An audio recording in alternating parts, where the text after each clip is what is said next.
Lovely, jubbly, just tricked you there. Seven.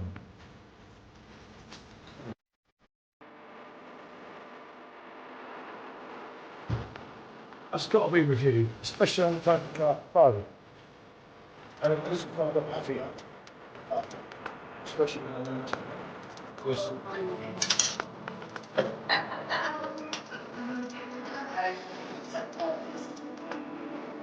Oh, Jesus.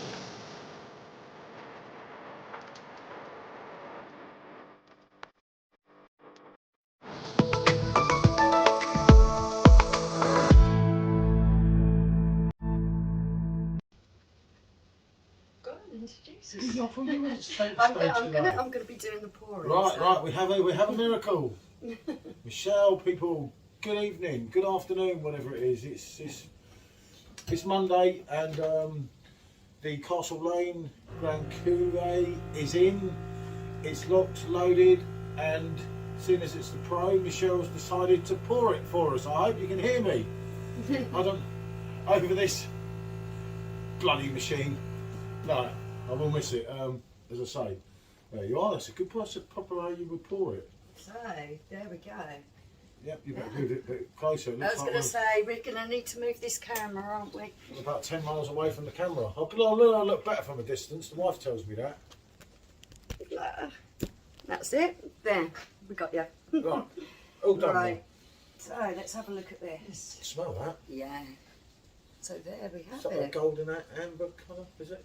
What do you say? Yeah, it is. Yeah, it's a golden colour or a light amber.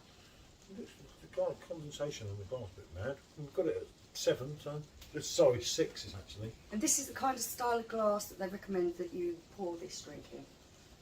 So yeah. No, I did read that. I got confused. There was a few different brands from the brewery that ironically has been around since, what did I write down somewhere, in 1926, or they've been making this since 1926. This is a farmhouse beer, and you've got a little write-up, haven't you? A farmhouse ale, sorry. That's what they describe it as, but it's actually a bière de garde, which means beer for keeping. It is a strong pale ale or keeping beer, traditionally brewed in the, you have to excuse my pronunciation, Nord-Pas-de-Calais region of France. Just say northern France, she means. These beers are originally brewed in farmhouses. They are known as farmhouse ales. During the winter and spring, they do this to avoid unpredictable problems with the yeast during the summertime. Farmhouse production is now supplemented by commercial production. So there we go. So you learn something new every day, Yeah. Huh? I mean, this is, you get your 15% on it, didn't you? So it was £42.90. It would cost less all your percentage, less your money back and your tokens. I would say pretty much around the £3 mark a pint without working it out properly. That's not a lot for something 8.5%. Yeah, it's a big hitter at 8.5, isn't it? Obviously, we didn't have the glass. We've used the St. Fillions, which is a legendary beer, as I'm sure a lot of you know. I'm just trying to see what Beerhawk said about it, but the phone's not running too fast and I can't seem to find it. Right, yeah, this was definitely called a farmhouse for ale, and as we've accustomed already from northern France. Yeah, £42.90 I thought it was. And what did Beerhawk say about it? Not a lot on my phone. There was a little write-up somewhere. But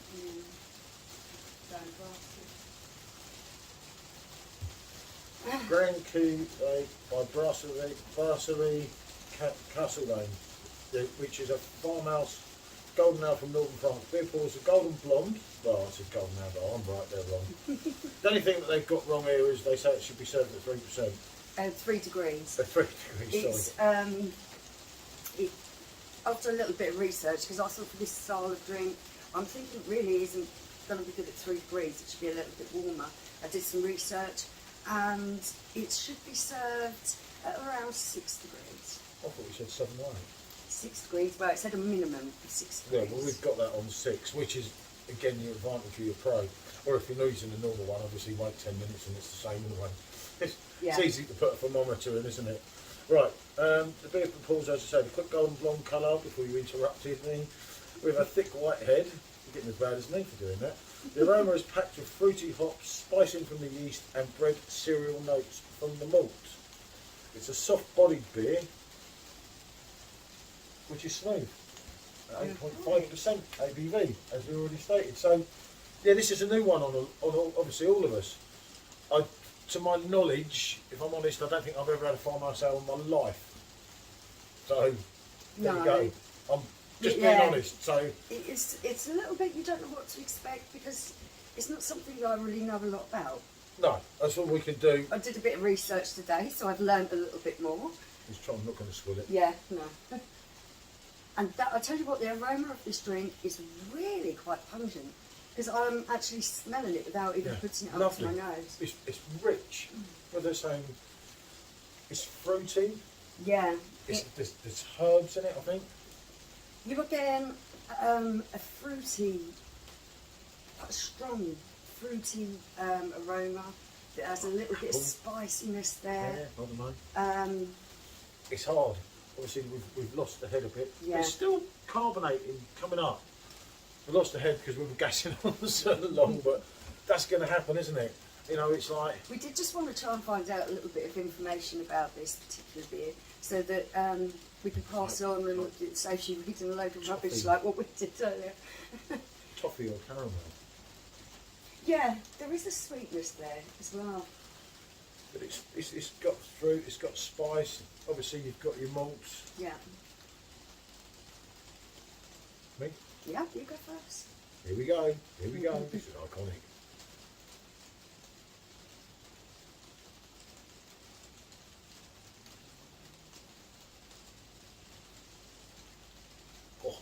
Oh. Okay, right.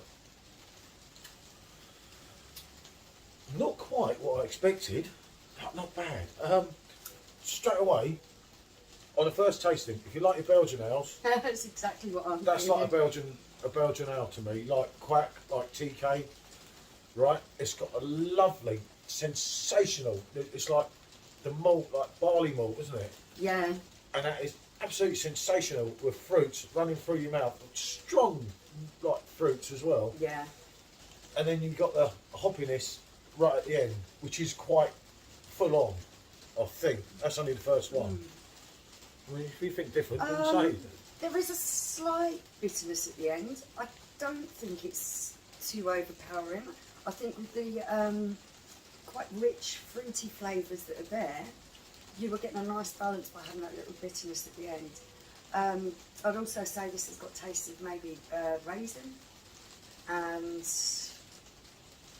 I don't like raisin, I'm not getting raisin. Yeah, no, right? it's a fruity taste. Right. No, you're thinking of raisin as in like raisin to eat rather than flavour. Yeah, right, but try again.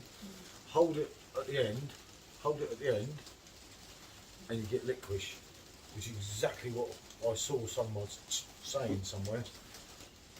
Right at the end, it's like licorice. You have got a slight licorice taste there. At the end, yeah, right at the end, and it's really nice. It really brings out. How can I explain this? This is difficult because it is kind of like. It's really like one of your strong Belgian beers. It's that kind of style of drink. It's a complex drink for a start. Because but it is ever so smooth, isn't it? Mm.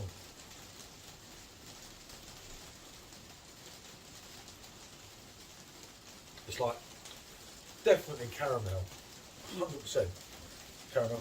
And it is licorice right on the tip of your tongue at the end. You're not getting that. Yeah, I am getting a slight bit of that at the end. Just before that slight bitterness kicks in. That's, wow. Yeah. I, on my musings with looking through and having a read and trying to establish what kind of drink this was, I've read a few people saying it's really sweet. For me, that isn't a really sweet drink. No. It's got kicks to it. You can feel that alcohol kick. You are, you're knowing you're drinking something here because it is strong. That bit, fully licorice is strong, isn't it? You can feel that kick to it, but you have got those beautiful fruit flavours in there. Like caramel and honey. Honey's another one. Yeah. But it's slight, it's not overpoweringly sweet. I don't know where these people get this from, because I'm not getting that at all. I'm not getting no sweetness. No, not anything overly sweet. Nothing I'd shout about. No, It's actually surprisingly nice. it's very good. But this one, 8.5%. Oh dear, it's another quack. Here's another TK. If you told me that was a Belgian ale, rather than from northern France, I don't know, as I say, anything about farmhouse ales by Michelle reading up today. I tried to look briefly, but then the machine was ready. And I did read, as I say, licorice. But then someone said banana or something. But Yeah, I've read banana. I'm not getting any I banana. didn't get banana in it, that's the honest truth. The fruits are more, Apple, pear. yeah, maybe even a little bit of plum in there. They're not, it's definitely not banana. But it quite, at the end, it does, at the end, it's like, you know, like with quack, when you know, boom. Yeah, you could feel You're that feeling alcohol that, yeah. kick. Yeah. And it is a kick, but it's a nice kick, don't get me Oh, wrong. yeah, it's lovely. It gives the drink a bit of punch to it, doesn't it? It's Yeah, this is one of them, you're going to, if you drink quack, you drink TK, as I've said twice already, you're going to love it. If you're not into strong beers, yeah. If you no don't way. like strong Belgian style beers, this probably wouldn't be for you, because that is very much the kind of style I'm picking up from this. yeah. Which is funny, because when you say farmhouse ale or whatever, I don't know what I'm thinking with that. I'm thinking like an ale. This isn't like that. It's like a Belgian blonde. Yeah, definitely. No doubt about it. And That's the nearest comparison, the nearest style comparison I can't that see I anyone, would go with. yeah, I can't see anyone saying any different. You did do our homework for once, because we I didn't have a had clue a what we were really going good read into. through, because, like I said, But I there's just not- didn't know. That much written about it is the problem, isn't it? A lot of the things are just people's opinions, and you've got some really weird stuff that people are writing on the internet about this drink. Yeah, As I say, but that's our take on it. We're both agreeing on that, aren't we? on most of it, yeah. If you've got to think of numbers here, this is tricky. Right, the question is, But I like my Belgian blondes, so yeah, this is ticking Yeah. a lot of boxes for me. It's very similar to the that. question, yeah, I know, but the question is, would you purchase it again? Would you buy again? Would you drink again? Well, you will drink again, because you've got Yeah. nearly 10 I pints think there, but this is one of those ones you need to savour. It's a very enjoyable drink, but it's not one that you're going to be banging down on a Saturday You can't afternoon, tell. pint after pint. yeah, you can't tell the 8.5 like you can't with quack. But they will hit you. But you do get the kick out of this one. I can't say you don't. You know that there's alcohol on it.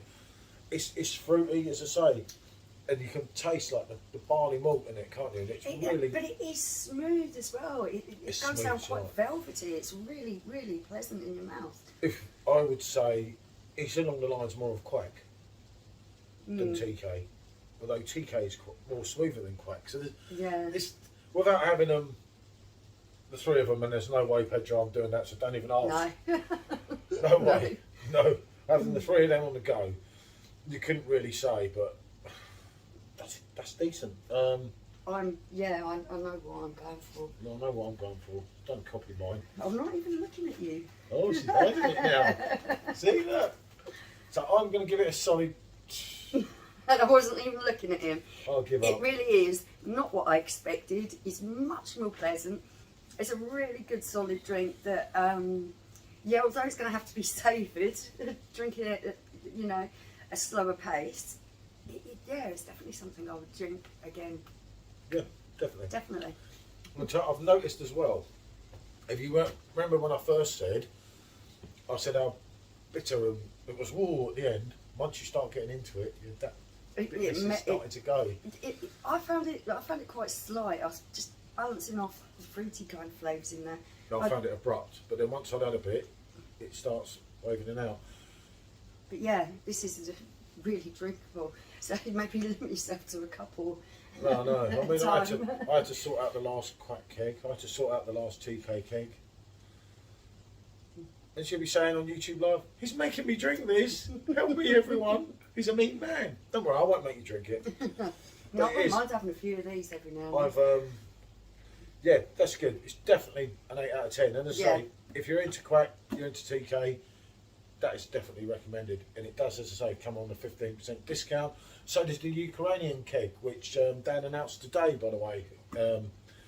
That's now on your 15% discount. Again, if you check back in our reviews, that was a gem of a keg. We were always going to get that in keg and cans because we felt like we were doing our bit. When it was actually nice. It was a bonus. It was a big bonus, wasn't it? Yeah. So, anyway, we'll be back with another Perfect Draft review very soon. We've got some different ones to do again on the Pro. And we're also going to do some face-offs with some of your favourite Perfect Drafts ones. So, keep tuned in, like, subscribe, comment, and bonjour. Thanks for watching. Yeah, thanks for watching.